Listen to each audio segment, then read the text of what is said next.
Bismillahirrahmanirrahim. Assalamualaikum warahmatullahi wabarakatuh. Alhamdulillahirabbil alamin. Wassalatu wassalamu ala asyrafil mursalin wa ala alihi wa sahbihi rasulillahi ajma'in. Qalu subhanaka la ilma lana illa ma 'allamtana innaka antal alimul hakim. Shadaqallahul azim. Bersyukur kita kepada Allah Subhanahu wa taala dengan sama-sama mengucapkan alhamdulillahirabbil alamin. Berselawat kita kepada Rasulullah sallallahu alaihi wasallam dengan membaca Allahumma salli ala Sayyidina Muhammad wa ala ali Sayyidina Muhammad. Bersalam kita kepadanya, Assalamu alayka ya Rasulullah. Kaum muslimin dan muslimat, as-saimuna was-saimat, jamaah yang dimuliakan Allah Subhanahu wa taala. Alhamdulillah kita dipertemukan kembali di Ramadan 1441 Hijriah dalam kegiatan yang sama, kegiatan tausiah Ramadan. Mudah-mudahan kesempatan kali ini dapat kita manfaatkan dengan sebaik-baiknya, dan mudah-mudahan ilmu yang kita dapatkan nantinya dapat kita amalkan dalam kehidupan kita, khususnya pada bulan Ramadan kali ini, sehingga bisa menyempurnakan puasa Ramadan kita di siang harinya. Yaqulu subhanahu wa ta'ala fil Qur'anil azim, a'udzu billahi minasyaitonir rajim, bismillahirrahmanirrahim. Ya ayyuhalladzina amanu kutiba alaikumus siyamu kama kutiba alal ladzina min qablikum la'allakum tattaqun. Wa qala Rasulullah sallallahu alaihi wasallam, man qama ramadhana imanan wa ihtisaban ghufira lahu ma taqaddama min dhanbihi. Shadaqallahul azim wa sadaqa rasuluhun nabiyul karim. Kaum muslimin yang dimuliakan Allah Subhanahu wa taala, berbicara tentang qiyamul lail. Memang bahasa aslinya itu qiyamul lail. Hanya saja belakangan untuk lebih memudahkan kita beribadah agar tidak bercampur dengan ibadah-ibadah yang lain, maka ulama kita memberi nama, salah satu yang diberi nama tentang ibadah di malam hari yang disebut dengan qiyamul lail kita itu adalah salat tarawih. Dulu di zaman Rasulullah namanya belum salat tarawih, itu masih disebut dengan qiyamul lail. Termasuk salat isya juga qiyamul lail. Pada masa Umar baru diberi nama dengan tarawih. Juga berlaku bilangan yang berbeda. Di zaman Rasulullah, seperti yang mungkin pernah kita baca di literasi-literasi yang ada yang mengatakan 3 malam berturut-turut, ada yang mengatakan 3 malam yang berbeda Rasulullah hadir melaksanakan qiyamul lail yang kita kasih nama sekarang atau yang kita sebut sekarang dengan salat tarawih. Kalau di dalam buku fikih itu Rasulullah hadir malam ketiga, malam kelima, dan malam ke-27 berkaitan dengan tarawih beliau. Nah, adapun kita sekarang, kita merujuk kepada ulama yang ada sekarang, terutama kita berpegang kepada mazhab Imam Asy-Syafi'i. Maka kita menggunakan atau mengamalkan tarawih itu dengan 20 rakaat. Meskipun sebagian banyak juga di antara kita yang melakukannya 8 rakaat ditambah dengan 3 witir menjadi 11 dan 23. Hadis tadi menjadi pegangan kita. Man qama ramadhana imanan wa ihtisaban ghufira lahu ma taqaddama min dzambi. Bulan Ramadan adalah bulan yang kita sebut dengan bulan pengampunan. Salah satu bentuk pengampunan Allah Subhanahu wa taala, kita mesti menjalankan ibadah tarawih. Karena tarawih itu bagian dari yang akan menjadi syarat diampunkannya dosa kita oleh Allah Subhanahu wa taala. Nah, tentu kesempatan kita sekarang salat tarawih berbeda dengan yang biasa.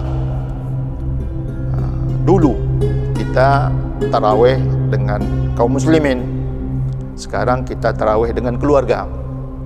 Ada yang berdua, ada yang bertiga, ada yang berempat, macam-macam jumlahnya. Karena keluarga kita ini tak sama. Ada yang sudah dengan cucunya, ada yang sudah dengan cicitnya, dan lain sebagainya. Tapi tetap mereka juga salat tarawih, alhamdulillah. Yang menjadi tekanan buat kita berkaitan dengan tarawih ini, karena memang ibadah tarawih ini ibadah setahun sekali, hanya ada di bulan Ramadan. Nah, tentu kita manfaatkan ini di sebaik-baiknya tentu di sini pula lah akan nampak para kepala rumah tangga yang akan menjadi imam tarawih. Ada yang bisa menjadi imam tarawih, ada yang tak bisa menjadi imam tarawih. Bagi yang bisa memimpin tarawih, baik itu dirinya mungkin sebagai kepala keluarga atau mungkin anaknya, bersyukurlah kepada Allah. Karena itu bagian dari ilmu yang diajarkan oleh Allah kepada kita dan kita bisa gunakan dalam kehidupan kita, khususnya ketika kita solat tarawih. Nah, Qiyamul Lail itu tidak hanya berkaitan dengan yang namanya solat tarawih. Ada solat-solat lain yang kita bisa lakukan, karena kata qiyam itu artinya berdiri atau tegak. Artinya orang bangun dari tidur sadar, itu juga qiyam namanya. Orang yang duduk kemudian berdiri namanya qiyam juga. Jadi orang yang mengerjakan ibadah pada malam hari, itulah yang disebut dengan Qiyamul Lail. Kenapa? Karena malam. Kalau dilakukan pada siang hari mungkin namanya tidak Qiyamul Lail, tapi Qiyamun Nahar. Karena malam hari maka disebut dengan Qiyamul Lail. Nah, khusus Ramadan, ibadah yang paling baik berkaitan dengan Qiyamul Lail ini dua. Pertama adalah solat tarawih itu sendiri, yang kedua adalah solat witir. Nah, ini alhamdulillah, solat witir adalah penutup. Banyak pendapat yang berbeda berkaitan dengan witir. Ada pertanyaan muncul, bagaimana hukum solat witir ketika kita solat tarawih langsung dilengkapi dengan solat witir? Apakah nanti ketika kita bangun malam kemudian kita solat tahajud atau kita solat hajat dan lain sebagainya ditutup dengan witir lagi atau bagaimana? Ada banyak pendapat yang kita dapatkan. Salah satu kita mungkin bisa berpegang kepada pendapat guru kita, Ustaz Abdul Somad, yang mengatakan kalau kita solat tarawih kemudian kita lanjutkan dengan witir, maka nanti malam ketika kita bangun solat tahajud atau solat hajat dan solat-solat yang lainnya, maka kita tidak perlu menutup dengan solat witir. Kenapa? Karena solat witir itu adalah penutup bagi solat-solat sunnah yang kita lakukan. Kaum muslimin yang dimuliakan Allah Subhanahu wa taala, dalam kita beribadah, khususnya ibadah tarawih, ada kesan di masyarakat kita ini berkaitan dengan bacaan dalam hal ibadat tarawih. Ketika sebagian menggunakan tarawih yang 8 rakaat, sebagian lagi menggunakan tarawih yang 20 rakaat.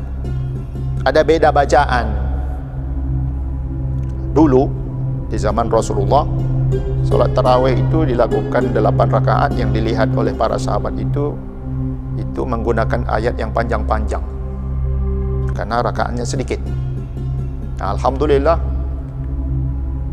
di masa Umar dimulai dengan tarawih 20 rakaat menggunakan ayat pendek-pendek dan kadang juga menggunakan ayat yang panjang. Nah, kita masyarakat Indonesia ini hebat. Kenapa hebat? Karena kita umumnya menggunakan 8 rakaat dengan ayat yang pendek, maka lebih simple. Tapi menjadi catatan buat kita, karena ibadah tarawih kita pada tahun ini, pada Ramadan kali ini berbeda dengan yang biasa kita lakukan, maka saat inilah kita mesti kita lakukan ibadah tarawih kita itu beda dengan yang biasanya. Karena sejarah Aisyah mengatakan Rasulullah pulang tarawih dari masjid itu, kemudian ke rumah melanjutkan tarawihnya. Makanya solat tarawih itu sampai hari ini tak ada jumlah rakaat yang pasti. Bisa 8, bisa 20, dan bisa yang lain. Bahkan di zaman Umar bin Abdul Aziz, kalau tidak salah itu 39 ya rakaatnya. Jadi intinya Qiyamul Lail atau yang kita sebut dengan salat tarawih itu boleh dilakukan dengan banyak rakaat. Nah, Karena prinsipnya ibadah sunnah itu makin banyak kita lakukan adalah makin baik. Apalagi kalau kita lakukan sendiri. Karena mungkin kalau kita ramai-ramai, mungkin kita tidak bisa lakukannya dengan rakaat yang banyak. Karena kita berkaitan dengan orang lain. Tapi kalau kita sendiri, kita bisa gunakan itu karena sesuai dengan kemampuan kita masing-masing. Bapak dan Ibu yang dimuliakan Allah Subhanahu wa taala, kaum muslimin yang dirahmati Allah Subhanahu wa taala. Pesan terakhir dari tausiah kita ini, mari sama-sama kita manfaatkan momen Ramadan 1441 Hijriah ini yang memang luar biasa yang kita sebut dari awal tadi ini, untuk memaksimalkan kesempatan yang ada. Kita bisa tarawih di rumah memang dengan keluarga kita, istri kita, anak kita, suami kita, dan lain sebagainya. Gunakan sebaik-baiknya, dan itu juga menjadi bagian dari kita membimbing keluarga supaya anak kita terbiasa untuk bisa ikut jamaah bersama keluarga, dan suatu saat nanti dia yang akan menggantikan kita. Mudah-mudahan kita berharap anak-anak kita yang laki-laki, mudah-mudahan nanti pada saatnya mereka pula yang menjadi imam buat kita dan kita menjadi makmum buat mereka. Mudah-mudahan bermanfaat. Kurang lebih mohon maaf. Billahi taufiq wal hidayah. Wassalamualaikum warahmatullahi wabarakatuh.